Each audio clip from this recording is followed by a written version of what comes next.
New support for professional women's sports. Big names are committing big dollars, and it's finally paying off. Yeah, so what's behind the momentum from these A-list investors, and why now?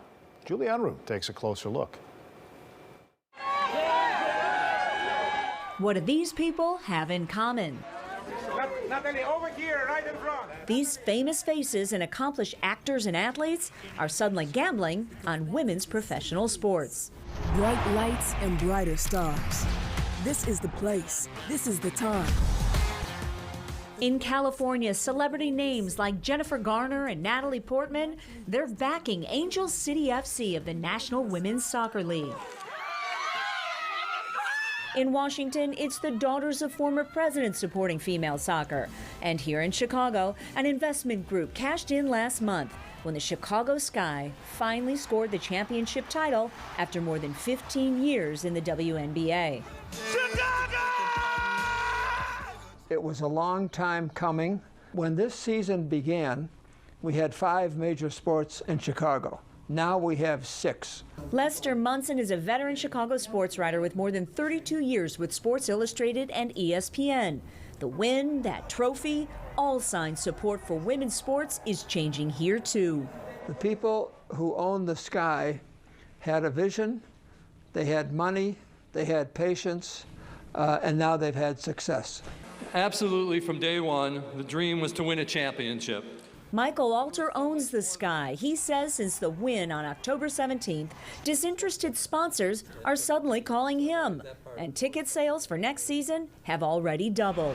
4-on-3, no look from Vandersloot, blocking from Copper. Why? His players, he says, are available at games and through social media directly. He says they represent important social issues of today, and they play in a league of 80% black women. To do it with a special group in front of a city that showed up, we turned up at Wintrust.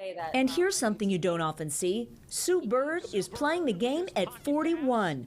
And Candace Parker, arguably one of the greatest players in the league, is a mother.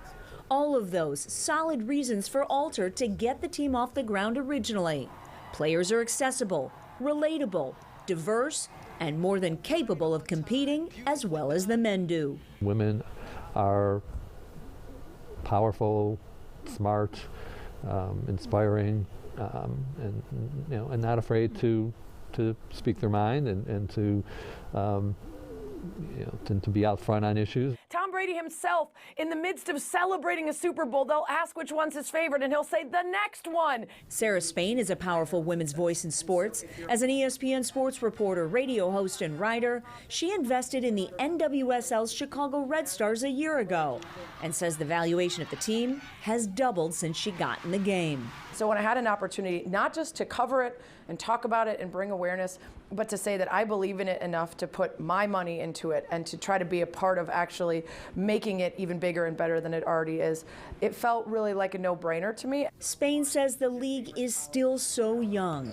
The NBA was established 75 years ago, the WNBA 25, and the Women's Soccer League here in the U.S. is less than 10 years old. It takes time. And yet during the pandemic, professional women's team sports shined. Fans' viewing habits changed too. So Spain wanted to invest early.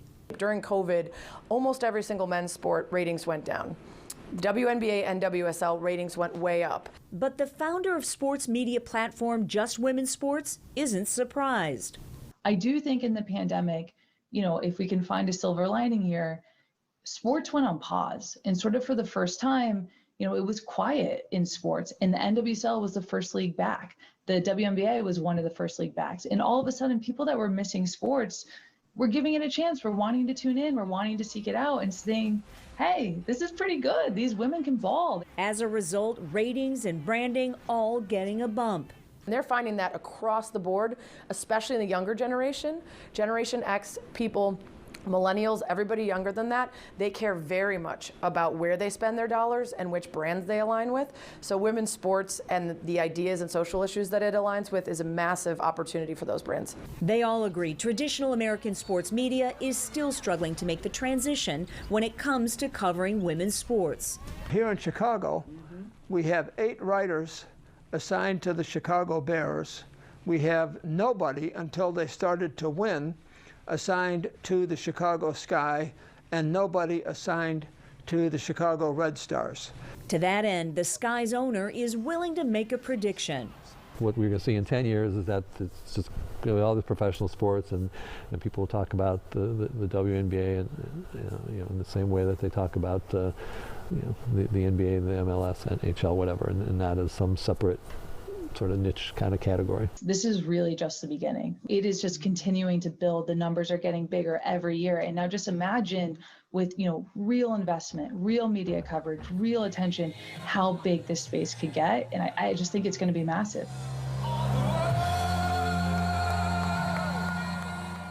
Now, there was a recent study called the Fan Project. It says fans of women's sports are fluid, making them the fan of today. It also says women's sports are the path to growth for the entire sports industry, with nowhere to go but up. Now, one last note here.